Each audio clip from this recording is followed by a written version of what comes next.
একটি লোক ময়লার ব্যাগের সাথে সাথে নিজের টাকার ব্যাগটিও ফেলে যায়। ছোট্ট একটি ছেলে সেটা দেখতে পেয়ে ময়লার ব্যাগটিকে ডাস্টবিনে ফেলে এবং টাকার ব্যাগটিকে দেখে সেটাকে খুলে সে তার মধ্যে বেশ কিছু টাকা দেখতে পায়। আশেপাশের লোকজনও ছেলেটিকে ফলো করছিল যে ছেলেটি কি করছে। ছেলেটি টাকার ব্যাগ থেকে টাকাগুলো বের করে দেখে আবার ব্যাগের মধ্যে ঢুকিয়ে রাখলো।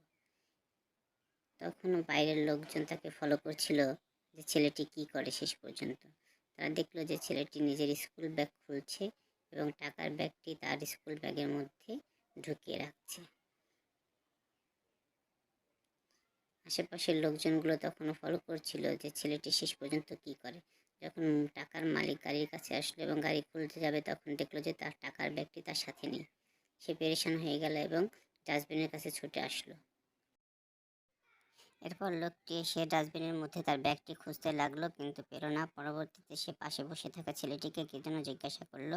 ছেলেটি ব্যাগ তুলে তার দিকে ধরলো। তারপরে লোকটি তার কাছে বললো, তুমি এই সাইজের ছোট একটা ব্যাগ দেখেছো কিনা? তখন ছেলেটি তার ব্যাগ থেকে সেই ছোট্ট ব্যাগটি বের করে লোকটির হাতে দিল।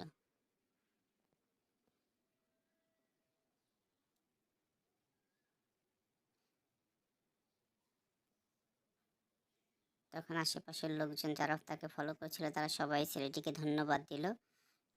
লোকটি সেখান থেকে কিছু টাকা ছোট্ট ছেলেটিকে অফার করলো, কিন্তু ছোট্ট ছেলেটি তা প্রত্যাখ্যান করে তাকে ফিরিয়ে দিল এবং বলল যে আমি এই কাজের জন্য কোনো বিনিময় নিতে আগ্রহী